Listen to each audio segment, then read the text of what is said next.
주를 환영하고 축복하고 또 축복합니다. 네, 오늘 9절에서 20절 말씀, 오늘은 18절까지 할 건데요. 9절에서 20절 말씀은 1장 18절로 3장 20절까지 행위로는 결단코 하나님 앞에 의롭다함을 얻을 수 없는 인간의 전적 무능과 타락에 대하여 논하는 본론의 서론 부분의 종결 부분입니다. 여기서 바울은 구약 전문가로서 유대 랍비들이 그랬던 것처럼 구약의 시편과 전도서와 이사야서를 마치 진주알을 꿰듯이 자유자재로 엮어서 죄 아래 거하여 율법의 요구를 이루지 못함으로 하나님의 무서운 심판 아래 처해 있는 인간의 실상을 적나라하게 고발합니다. 이로써 그는 모든 인간을 손으로 내 입을 가릴 뿐이로소이다 라고 고백했던 욥의 자리까지 몰고 갑니다. 그리고 그는 오직 예수 그리스도를 믿는 믿음으로만 의롭다함을 얻을 수 있다는 이심득의의 진리를 다시 한번 분명히 하고 있습니다. 9절 말씀을 보십시오. 그러면 어떠하냐? 우리는 나으냐? 여러분, 바울은 이미 1장 18절에서 3장 8절로 1장 18절로 3장 8절에서 이미 이방인이나 유대인이나 모두 하나님의 진노 아래 있다는 사실을 증거했습니다. 그런데 그는 다시금 우리라는 말을 사용하며 인간의 전적 타락에 대해 다시 이야기하며 방점을 찍고자 하고 있습니다. 그러면 여기에 우리는 과연 누구일까요? 이는 문맥적으로 볼 때 지금 로마서를 쓰고 있는 바울 자신과 그 일행, 그리고 지금까지 바울의 논증을 듣고 있던 로마 교회의 그리스도인들, 그리고 더 나아가 모든 세대의 그리스도인들이라고 할 수 있습니다. 그러니까 바울은 지금까지 이방인과 유대인들을 향해 들이댔던 날카로운 정죄의 화살을 이제 모든 그리스도인들을 향해 들이대고자 하고 있는 것입니다. 여러분, 이렇게 바깥에서부터 안으로 휘몰아쳐 들어가는 논증 방식은 이미 구약의 모든 선지자들이 선지서들을 기록할 때 쓰던 방식이었습니다. 그러니까 여러분, 결국 이 인간의 전적 타락, 전적 무능을 고발하는 마지막 목표점은 누구였던 것입니까? 바로 우리 그리스도인들이었던 것이었습니다. 이는 결국 마지막 목표점인 그리스도인들이 다른 사람들의 허물과 죄를 통하여 자신들의 죄인됨을 발견하도록 하기 위함이었습니다. 9절 하반절 말씀을 보십시오. 유대인이나 헬라인이나 다 죄 아래에 있다고 우리가 이미 선언하였느니라. 여러분, 이 말씀은 참으로 중요한 의미들을 가지고 있습니다. 사도 바울은 모든 인간이 죄 아래에 있다라고 말합니다. 여기 죄 아래에 있다라는 말은 죄의 권세 아래에 있다, 죄의 지배 아래에 있다는 뜻입니다. 이는 마치 종이, 그 당시 노예가 주인에게 철저히 예속되어서 자기가 없이 오직 주인이 명하는 일을 할 수밖에 없는 것처럼 인간이 죄라는 주인의 지배권 아래에서 그 명령에 철저히 종노릇하고 있다는 뜻입니다. 그리고 어떤 수단을 동원할지라도 거기서 빠져나올 수 없으며 그로 인한 하나님의 진노의 심판에서 피할 길이 없다는 뜻입니다. 여기서 바울은 죄라는 것을 어떤 개념으로 생각하지 않고 그 자체가 마치 매우 독립적이며 살아있는 인격적인 어떤 세력을 가진 존재로 죄를 말하고 있습니다. 여러분, 죄는 인간을 사로잡아서 하나님의 뜻을 행하려는 의지를 제한시키고 오직 육적인 욕망만을 추구하도록 늘 자극합니다. 마침내 그 인생이 비참한 결말로 끝나기까지, 비참한 결말로 끝나기 전에는 그를 자신의 영향력 아래서 놓아주지 않습니다. 인간에게 있어서 가장 위험스러운 존재는 바로 죄입니다. 그런데 바울은 모든 인간이 이 죄 아래에 있다는 사실을 이미 선언하였다라고 말하고 있습니다. 여기 임이라는 말은 인간의 전적 타락, 인간이 소망이 없는 죄인임을 검증할 수 있는 충분한 세월이 이미 흘렀다라는 뜻입니다. 그리고 선언하였다라는 단어 프로에티아심에는 법정 선고와 같은 의미입니다. 그러니까 법적 효력을 지닌 번복할 수 없는 엄정한 진리로 땅땅 이미 선고되었다라는 뜻입니다. 여러분, 바울은 이 사실, 즉 모든 인간은 죄 아래에 있다라는 사실을 증명하기 위하여 특별히 유대인과 헬라인을 사용하였습니다. 왜 바울이 모든 인간이 죄 아래에 있다는 사실을 증명하기 위해 유대인과 헬라인을 들어 설명했을까요? 이 두 민족의 공통점이 무엇일까요? 한번 생각해 보십시오. 이 두 민족의 공통점은 바로 역사입니다. 유대인들은 최소 1500년 이상을 하나님으로부터 받은 율법을 가지고 자신들만의 역사를 운용해 왔습니다. 그리고 헬라인들은 바울 시대에 이르기까지 최소 400년간 헬라 문명과 철학으로 자기 시대를 운용해 왔습니다. 여러분, 신흥 강대국 로마가 법을 자랑하지만 사실 로마 법은 만인 평등을 최초로 주창했던 헬레니즘 법이 그 법의 근간이었습니다. 그래서 후세 유럽의 법과 문화들은 모두 이 헬레니즘의 영향을 받았습니다. 헬라의 알렉산더 대왕이 유럽을 지나서 인도와 중국까지 정복할 야망을 가졌던 이유가 무엇인 줄 아십니까? 그것은 단순한 정복력 때문이 아니었습니다. 알렉산더 대왕의 스승이 누굽니까? 맞추면 모밀국수 두 그릇 드리겠습니다. 아무도 없습니까? 유명한 사람. 유명한 사람. 아리스토텔레스. 그렇습니다. 두 그릇 드세요. 아리스토텔레스입니다.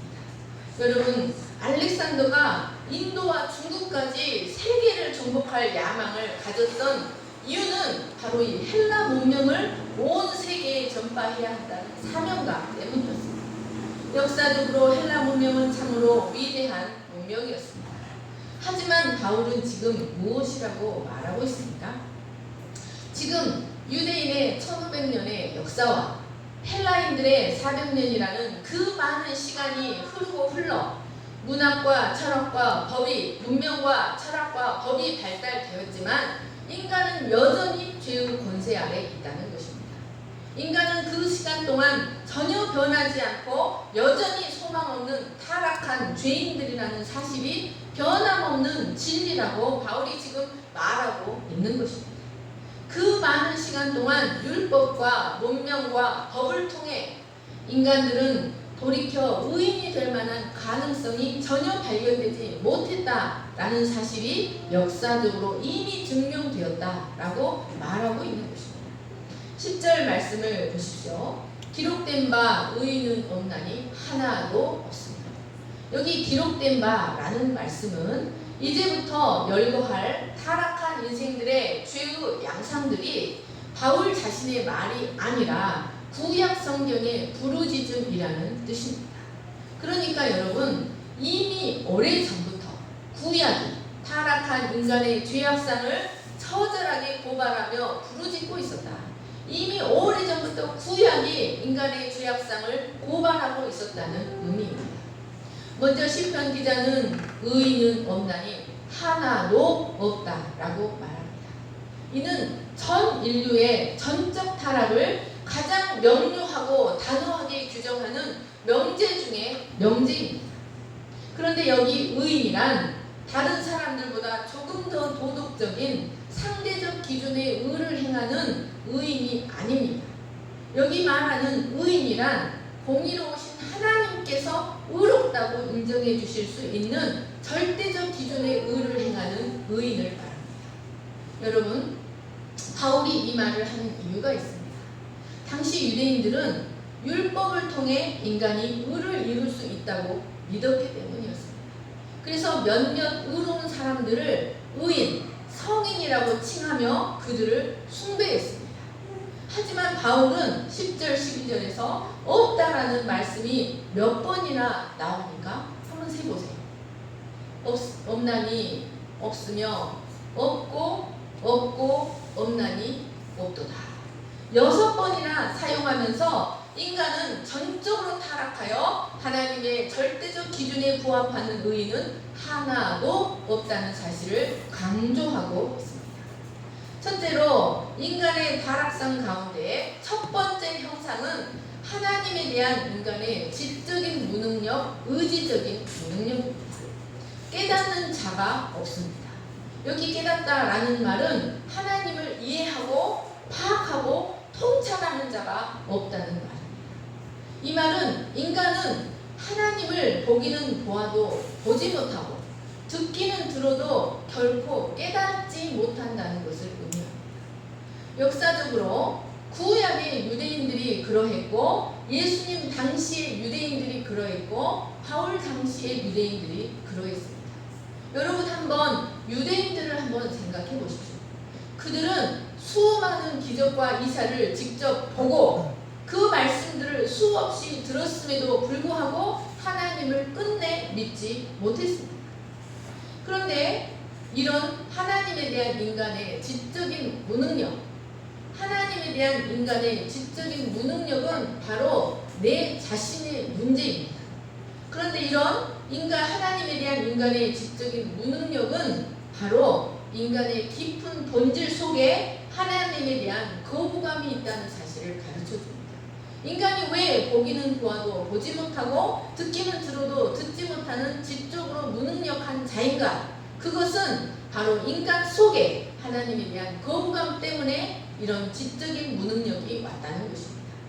왜냐하면 하나님에 대한 이해력과 통찰력은 궁극적으로 인간의 요구에 응해서 하나님이 주시는 선물이기 때문입니다. 이것을 뭐라고 말합니까? 여러분, 기독교는 계시의 종교예요. 하나님이 깨닫게 해주시고 보여주셔야만 알 수 있는 계시의 종교예요. 인간의 전적 타락에 의해서 인간은 절대로 하나님을 깨달을 수도 이해할 수도 없어요. 그런데 그 지적 무능력이 왜 왔는가? 바로 인간 깊은 속에 하나님을 거부하고 있는 거부감이 있다는 것입니다. 자, 시편 119편 왕상 3절 같이 읽겠습니다. 시작. 나로 하여금 깨닫게 하여 주소서. 내가 주의 법을 준행하여 전인심으로 지키리이다. 누가 주의 이 많은 백성을 재판할 수 있사오리이까? 듣는 마음을 종에게 주사 주의 백성을 재판하여 선악을 분별하게 하옵소서. 여러분, 이 말씀은 하나님에 대한 이해력과 통찰력과 깨닫는 마음은 인간의 요구에 응해서 하나님께서 주시는 선물이라는 것을 가르쳐줍니다. 그러니까 하나님에 대한 인간의 지적인 무능력은 근본적으로 인간의 깊은 본질 속에 누구나 하나님을 거부하는 마음이 있다는 것을 보여주는 명백한 증거라는 것입니다. 인간은 하나님을 결코 찾지 않습니다. 여러분, 여기 찾는 자라는 말은 강렬하게 탐색하는 자를 말합니다. 죄로 오염된 인간은 자신이 의지를 가지고 하나님을 탐색하고 하나님을 만나며 그에게 나아가려고 하지 않습니다. 이는 인간이 지적인 면과 의지적인 면, 즉 전인격적인 면에서 총체적으로 타락했기 때문이었습니다. 12절 말씀을 보십시오. 다 치우쳐 함께 무익하게 되고 선을 행하는 자는 없나니 하나도 없도다. 여러분, 여기 치우쳤다라는 말은 이탈했다, 벗어났다라는 뜻입니다. 그리고 무익하게 되다라는 말은 우유가 상해서, 여러분 우유가 상하면 어떻게 되는지 한번 생각해 보십시오. 우유가 상에서 못 쓰게 된 것처럼 인간이 전혀 쓸모없는 존재가 되어버렸다라는 뜻입니다. 그러니까 인간의 타락은 하나님을 찾아야 할 사람이 하나님을 찾지 않고 하나님이 원하시지 않는 전혀 엉뚱한 길로 이탈한 데서부터 시작되었다라는 것을 보여줍니다. 그 결과 인간은 부패하고 냄새나는 상한 우유같이 되어버렸습니다. 그래서 아무 쓸데없는 무가치한 존재, 무익한 존재가 되어버렸습니다. 이런 인생들이 선을 행할 수가 있겠습니까? 여기 선이란 인자와 자비 같은 실천적 의미의 선을 가리킵니다. 하나님으로부터 탈선한 인간은 완전히 타락하여 선을 행하지 못하고 무정하고 무자비한 자가 되어 버렸습니다. 자, 13, 14절 말씀을 같이 읽겠습니다. 시작. 그들의 목구멍은 열린 무덤이요 그 혀로는 속임을 일삼으며 그 입술에는 독사의 독이 있고 그 입에는 저주와 악독이 가득하고. 자, 이제 바울은 13, 14절에서 타락한 인간의 패역한 언어 생활을 고발하고 있습니다. 그는 타락한 인간의 목구멍이 열린 무덤과 같다라고 말합니다. 유대인들의 무덤은 사람이 서서 드나들 수 있을 만큼 큰 굴이 무덤입니다. 그리고 그 굴 입구는 돌로 막게 되어 있습니다. 그들은 죽음을 가장 부정한 것으로 여겼기 때문에 죽음에 접촉하면 부정해집니다. 그래서 사람을 묻고 그곳이 무덤이라는 것을 알리기 위해서 무덤에 접촉하지 않고 피해가도록 하기 위해서 큰 돌로 그 입구를 견고하게 막습니다. 그리고 그것에 회를 칠하여 하얗게 회를 칠해서 이곳이 무덤이라는 사실을 사람들에게 알립니다.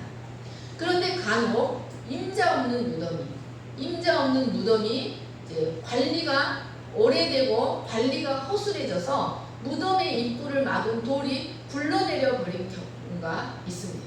그래서 열린 무덤들이 간혹 있습니다. 여러분, 이런 무덤은 계속해서 악취를 뿜어내고 그 곁을 지나가는 사람들을 부정하게 합니다. 마찬가지로 타락한 사람의 목구멍이 열린 무덤이라는 것은 타락한 인간의 언어 생활이 온갖 더러운 부정하고 악한 것을 토해내며 사람들을 괴롭게 하고 부정하게 하는 무덤과 같다는 것입니다. 그 혀로는 속임을 일삼습니다. 이 말은 현재형으로 기록되어 쉬지 않고 다른 사람을 속이는 말을 한다라는 뜻입니다. 여러분, 사람이 속이는 말을 하는 것은 그 본성이 거짓되다라는 사실을 가르쳐줍니다. 에레미야 선지자는 만물보다 더러운 거짓되고 부패한 것이 사람의 마음이다라고 하였습니다. 인간은 타락한 마음이 이끈 대로 살면 쉼없이 항상 다른 사람을 속이고 마침내는 자기 자신마저도 속이는 삶을 살 수밖에 없습니다. 그런데 70인 역에서는 속인다는 말을 버터보다 매끄러우며 기름보다 미끄러운 말로 아첨하다라는 말로 번역을 하였습니다. 여러분, 성경은 삼가 피해야 할 존재인 음녀의 특징이 바로 아첨하는 것이라고 말하고 있습니다. 여러분, 이 음녀가 누구입니까? 바로 세상입니다. 여러분, 세상의 특징이 무엇인 줄 압니까? 바로 거짓말로 속이고 아첨하는 것입니다. 잠언 2장 16절, 7장 21절을 보십시오. 지혜가 또 너를 음녀에게 말로 호리는 이방 계집에게서 구원하라. 여러 가지 고운 말로 유혹하며 입술에 호리는 말로 꿰물. 여러분, 여기서 음녀는 바로 세상을 상징합니다. 여러분, 세상과 타락한 인간의 단적인 특징이 무엇인가? 바로 거짓됨. 여러분, TV 홈쇼핑에 나오는 광고를 다 믿을 수 있습니까? 여러분, 옷 쇼핑몰의 그 광고를 다 믿을 수 있습니까? 막상 그 광고를 보고 사서 보면 그 보이는 것과 배달된 것의 차이점이 너무나 큽니다. 여러분, 이것은 세상이 누구에게 속해 있는가? 여러분, 하나님을 타락한 인간이 누구에게 속해 있는가? 즉 거짓의 아비인 사탄에게 속해 있다는 사실을 가르쳐 줍니다. 그리고 그 입술에는 독사의 독이 있습니다. 이는 사람의 말이 타인의 감정을 상하게 하고 인격을 죽이는 치명적인 독이 들어있다. 사람의 말 속에 타인의 마음을 상하게 한다. 그리고 사람의 인격을 죽이는 치명적인 독이 들어있다는 의미입니다.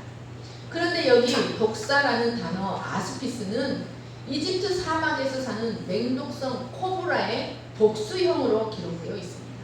그러니까 사람의 입술에 맹독성 독사들의 독들을 모은 것과 같은 독이 입술에 묻어있다는 말씀입니다. 이는 하나님을 떠나 타락한 인간의 언어가 얼마나 치명적인가를 보여줍니다. 그리고 그 입술에는 저주와 악독이 가득합니다. 여기 악독이란 잔혹한 증오와 분노가 가득 차 있다. 그 입에 저주와 잔혹한 증오가 가득 차 있다라는 뜻입니다. 여러분, 왜 입에 저주와 증오가 가득 차 있을까요? 그것은 그 마음에 저주와 증오가 가득 차 있기 때문입니다. 사람은 그 마음에 가득한 것을 입으로 내기 마련입니다. 그런데 여러분, 사람의 마음속에 이런 저주와 증오가 가득 차 있는데 그가 기쁨과 평안과 사랑과 감사를 느낄 수가 있겠습니까? 이런 증오와 저주가 가득 차 있는 사람들이 기쁨이나 평안과 사랑과 감사를 느낄 리는 만무합니다. 이렇게 평안과 감사를 누리지 못하는 자가 그 마음에 가득한 악성을 자신의 언어를 통해 표현해낸다는 것은 너무도 당연한 이치가 아니겠습니까? 이런 자의 삶 속에서 우리가 전적으로 부패한 인간이 보여주는 죄의 열매를 찾기란 전혀 어렵지 않을 것입니다. 바울은 이렇게 목구멍, 혀, 입술, 입 순으로 인간의 발성 기관을 안쪽에 있는 것부터 언급하며 타락한 인간이 하나님의 선물인 언어를 얼마나 추악한 죄의 도구로 삼고 있는지를 가르쳐 줍니다. 그리고 이런 추악하고 사악한 언어의 근원은 바로 타락한 마음이라는 것을 가르쳐 줍니다. 이사야서 6장 5절 말씀을 보십시오. 시작. 그때 내가 말하되 하루다 나여 망하게 되었도다. 나는 입술이 부정한 사람이요 입술이 부정한 백성 중에 거주하면서 만군의 여호와이신 왕을 배웠습니다. 여러분, 이사야 선지자가 당대에 얼마나 경건한 하나님의 종이었습니까? 그런데 그가 하나님의 영광을 마주하게 되었을 때 그가 내뱉은 한마디는 바로 하루다 나여 망하게 되었도다 였습니다. 여러분, 그것은 무엇 때문에 그가 하나님의 영광 앞에서 자신이 망하게 되었다고 고백하였을까요? 그것은 바로 자신의 부정한 입술 때문이었습니다. 야고보서 3장 6절 8절을 보십시오. 혀는 곧 불이요 불의의 세계라. 혀는 우리 지체 중에서 온몸을 더럽히고 삶의 수레바퀴를 불사르나니 그 사르는 것이 지옥불에서 나느니라. 혀는 능히 길들일 사람이 없나니 쉬지 아니하는 악이요 죽이는 독이 가득한 것이라. 여러분, 혀는 타락한 인간의 혀는 쉬지 아니하는 악이요 죽이는 독이 가득하다고 하였습니다. 이는 그 언어가 참으로 야비하고 거짓되고 잔혹하기가 그지없기 때문입니다. 15절 18절 말씀을 같이 읽겠습니다. 시작. 그 발은 피 흘리는데 빠른지라. 파멸과 고생이 그 길에 있어 평강의 길을 알지 못하였고 그들의 눈앞에 하나님을 두려워함이 없느니라 함과 같으니라. 이제 바울은 발을 설명합니다. 그 발은 타락한 인간이 악을 실행하는 도구입니다. 그리고 피는 성경에서 생명의 원천으로 불리고 있습니다. 그런데 여러분, 그 발이 피 흘리는데 빠르다라는 말은 결코 해서는 안 되는 악을 행하는데 민첩하다. 피 흘리는데 빠른지라 라는 말은 어떤 경우에도 해서는 안 되는 악을 행하는데 신속하다라는 의미입니다. 여러분, 이스라엘이 멸망당하여 바벨론으로 포로로 끌려가게 된 궁극적인 이유가 무엇인 줄 아십니까? 그것은 바로 그들이 그 땅에 피를 많이 흘렸기 때문이었습니다. 여러분, 피는 하늘을 향해, 덮이지 않는 피는 하늘을 향해 호소하고 그 피의 호소를 들은 하나님은 하늘에서 그 땅에 진노를 내리십니다. 그런데 인류의 역사는 인간이 인간을 살육하는 전쟁이나 인간의 피를 무모하게 흘리는 강력 사건이 없었던 날이 단 하루도 없었다는 사실을 역사가 보여줍니다. 그런데 피 흘리는데 빠른 발은 타인만 불행하게 하는 것이 아니라 결국 자기 자신을 파멸로 이끌어가는 지름길이 됩니다. 16절 말씀을 보십시오. 피 흘리는데, 그 발이 피 흘리는데 빠른 자의 인생길에 무엇이 있습니까? 바로 파멸과 고생이 있습니다. 파멸이라는 말 쉰트림만은 산산이 부서짐, 박살이 남, 비참, 파괴, 황폐라는 뜻입니다. 그리고 고생이란 탈라이포리아, 고통이라는 뜻입니다. 그리고 길이라는 단어는 호도이스, 길들이라는 복수형으로 사용되었습니다. 여러분, 이 탈라이포리아와 쉼트리마라는 단어는 같은 의미의 단어입니다. 그런데 바울이 같은 의미의 두 단어를 반복해서 사용한 의미가 무엇일까요? 그것은 그 발이 피 흘리는 데 신속한 악인들의 인생 길들에서 아무리 많은 오랜 인생 길들을 간다 할지라도 그 모든 인생 길들에 파멸과 고생이 끊임없이 이어질 수밖에 없다는 것을 강조하기 위함이었습니다. 여러분, 생명의 길에서 벗어난 악인의 인생 길들에서 절망과 비참과 황폐와 고통은 결코 피할 수 없는 인생의 동반자들입니다. 여러분, 한번 깊이 생각해 보십시오. 동생 아벨을 죽이고 하나님은 그 가인에게 무엇이라고 말씀하셨습니까? 비록 동생 아벨을 죽였지만 하나님은 가인에게 죄의 소원은 내게 있지만 너는 죄를 다스릴지니라 라고 말씀하셨습니다. 그런데 그 말씀을 어기고 결국 하나님 앞을 떠나 죄의 본성을 따라서 하나님 앞을 떠나갔습니다. 여러분, 그런 가인에게, 그런 가인의 인생길에 만족과 감사와 평안이 있었겠습니까? 여러분, 한 번의 잘못된 선택은 끊임없이 우리 마음에 번민과 고통을 가져다 줍니다. 뿐만 아니라 요단들을 바라보고 그것에 이끌려 아브라함을 떠나간 롯의 인생의 끝이 어떠했는가, 그 아브라함을 떠난 이후부터 롯의 인생이 어떠했는가를 한번 생각해 보십시오. 성경은 그를 고뇌하는 의인이라고 칭하지만 그 인생의 끝은 의인의 끝이라고 할 수 없을 만큼 너무나 허무하고 너무나 비참했습니다. 이처럼 그 발이 피 흘리는 데 빠른 인생의 길들은 고통의 흔적들이요, 그 마지막은 파멸이 될 수밖에 없습니다. 17절 말씀을 보십시오. 평강의 길을 알지 못하여 그들은 평강을 누리지도 알지도 못합니다. 여러분, 이 말씀은 이들이 이전에 누렸던 평강의 길을 떠나서 방황하고 있다는 말이 아닙니다. 이 말은 그들은 애초에 평강의 길에 들어가 본 적도 없다는 뜻입니다. 여러분, 이들이 평강의 길을 알지 못하는 것은 매우 당연합니다. 왜냐하면 참 평안은 오직 하나님과 온전한 관계를 이룰 때만이 참 평안을 얻을 수 있습니다. 이들이 하나님을 깨닫지도 못하고 하나님을 찾지도 못하고 하나님을 알지도 못하는데 이들이 어떻게 평안을 알 수가 있겠습니까? 사랑하는 여러분, 오늘날 참 평안은 인류의 회복자 대신 우리의 구속자 고엘, 고엘 되시는 예수 그리스도 안에서만 이 평안이 가능합니다. 그래서 이사야 선지자는 그분을 가리켜서 The Prince of Peace, 평화의 왕이라고 하였습니다.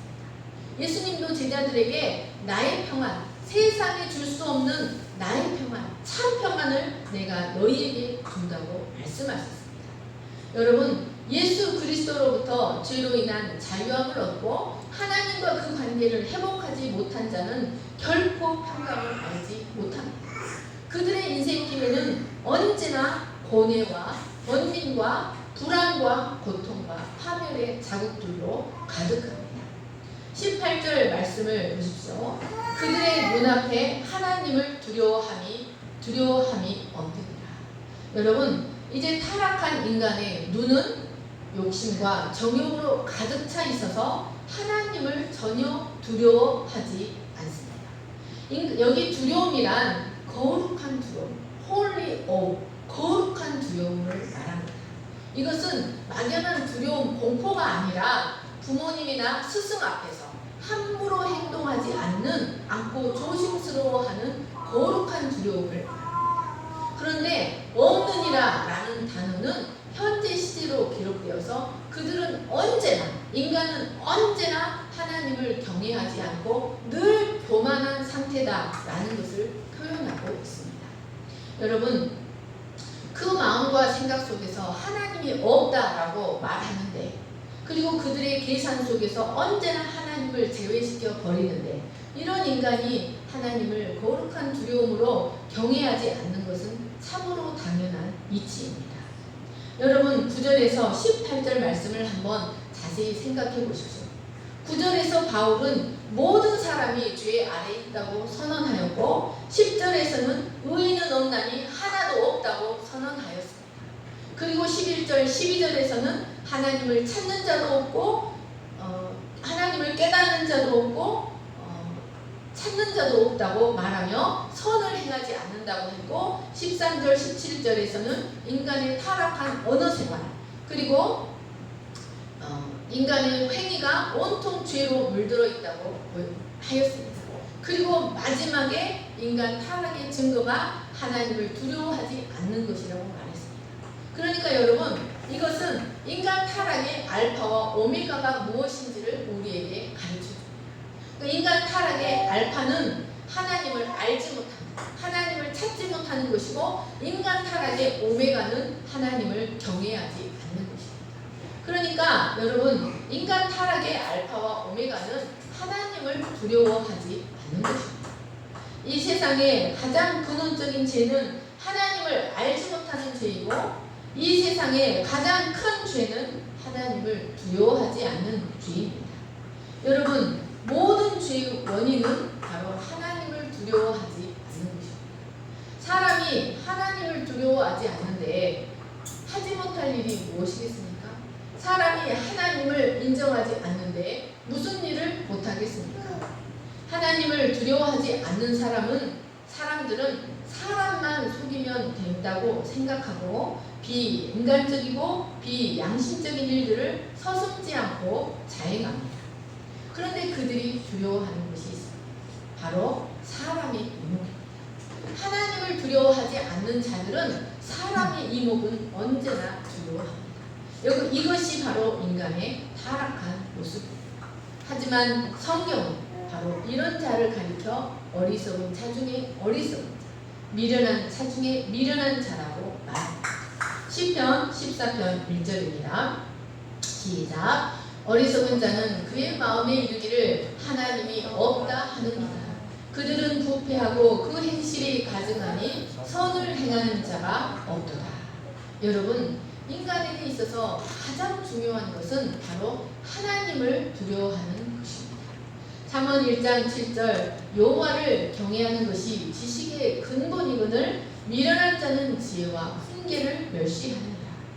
여호와를 경외하는 것이 지혜의 근본이요 거룩하신 자를 아는 것이 영천입니다. 이래 결국을 다 들었으니 하나님을 경외하고 그의 명령들을 지킬지어다. 이것이 사람의 본분입니다. 사랑하는 여러분, 지식 가운데 최고의 지식은 바로 하나님을 두려워하는 것입니다. 지혜 가운데 최고의 지혜, 명철 중에 최고의 명철, 사람의 본분 중에 최고의 본분은 바로 하나님을 아는 것입니다. 여러분, 사람이 어떠한가를 평가하는 그 기준, 그 가장 근본적인 잣대가 무엇인 줄 아십니까? 바로 그 사람이 하나님을 얼마나 두려워하는가. 내가 저 사람을 믿을 수 있는 사람이다, 믿을 수 없는 사람이다 라고 평가하는 가장, 사람의 가치를 평가하는 가장 기본적인 잣대는 그가 하나님을 두려워하는가 두려워하지 않는가입니다. 그래서 경건한 이스라엘 사람들은 언제나 자신의 자녀들에게 가장 먼저 하나님을 두려워하는 것부터 가르칩니다. 자신의 아버지로부터 하나님을 두려워하는 교육을 받은 요셉을 한번 생각해 보십시오. 그는 비록 몸은 노예였지만 그의 도덕성은 누구보다도 거룩하고 경건했습니다. 그는 비록 천한 노예의 신분이요 죄수의 신분으로 전락했지만 그의 도덕성은 왕족보다도 더 빛이 났습니다. 그랬기 때문에 그는 그 훈련이 다 끝났을 때 만인지상의 총리가 될 수 있었던 것이었습니다. 여러분, 누가 뭐라 해도 인생의 가장 큰 본분은 하나님을 경외하는 것이라는 사실을 기억하시기를 간절히 축원합니다. 말씀을 정리하겠습니다. 이렇게 바울은 사람의 온 몸의 지체들을 사용하여 인간의 전적 타락, 스스로의 힘으로는 결코 하나님 앞에 의롭다함을 얻을 수 없고 하나님의 진노의 심판에서 피할 수 없는 전적으로 타락한 존재라는 사실을 가르쳐 줍니다. 여러분, 이런 인간을 위한 구원이 인간에게서 나올 수 있겠습니까? 이런 인간을 구원할 수 있는 길은 인간 안에서는 결코 나오지 못합니다. 이런 인간이 죄의 다스림을 받고 있는 인간이 의로워지고자 노력을 하면 할수록 부작용을 초래할 수밖에 없습니다. 여러분, 율법으로 의로워지고자 노력하면 할수록 사람이 귀신 들린다는 사실을 아십니까? 여러분, 이런 인간을 구원하는 길은 존재 바깥으로부터 임해야 합니다. 오직 우리 구주 하나님의 은혜와 그의 독생자 예수 그리스도의 보혈의 공로로부터 오는 구원만이 우리를 구원해 줄 수 있습니다. 사랑하는 여러분, 우리가 이 하나님의 구원의 약속을 믿을 수 있는 믿음이 우리에게 임했다는 것은 하나님의 전적인 은혜입니다. 여러분, 구원은 하나님의 전적인 선물입니다. 그러므로 우리가 감사 중에 감사는 우리가 구원받았다는 사실입니다. 여러분, 축복 중에 축복은 우리가 하나님의 백성이 되었다는 사실이라는 것을 기억하시기를 간절히 축원합니다. 제가 기도하겠습니다. 사랑과 은혜가 풍성하신 하나님 아버지, 인간은 전적으로 타락하여 그 안에서 인간을 구원할 수 있는 어떤 여지는 절대로 발견될 수 없습니다. 우리가 자신의 영혼의 구원과 자신의 인생의 평안과 안식을 위해서 노력하면 할수록 우리의 힘으로는 그것을 결코 얻을 수 없기 때문에 우리는 탄식할 수밖에 없습니다. 하나님께서 우리를 구원하지 않으셨다면 이런 이 강력한 세력으로 우리를 지배하는 죄의 세력에 의하여 우리는 비참은 우리의 인생길에서 비참을 경험하다가 마침내는 비참하게 그 인생의 마지막을 마칠 수밖에 없었을 것입니다. 하나님은 이런 우리를 참으로 불쌍히 여기시고 참으로 가여이 여기셔서 우리를 구원하여 주시고 하늘의 참 평안과 참 생명과 참 안식과 사랑을 누리며 살아갈 수 있도록 우리를 구원하여 주셔서 감사합니다. 하나님 아버지, 우리의 의는 오직 예수 그리스도의 보혈밖에 없습니다. 하나님, 우리 구원은 우리에게서 난 것이 아니기 때문에 이는 우리의 자랑이 아니요 우리의 자랑은 오직 하나님 한 분뿐이십니다.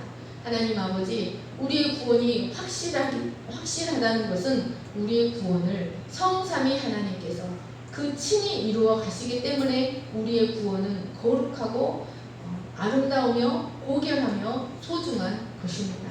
하나님 아버지, 우리가 이 구원의 은혜를 깊이 깨닫고 감사함으로 우리의 인생길들을 걸어가게 하시고 우리의 인생길들 가운데 하나님의 영광이 가득하게 하여 주시기를 간절히 기도합니다.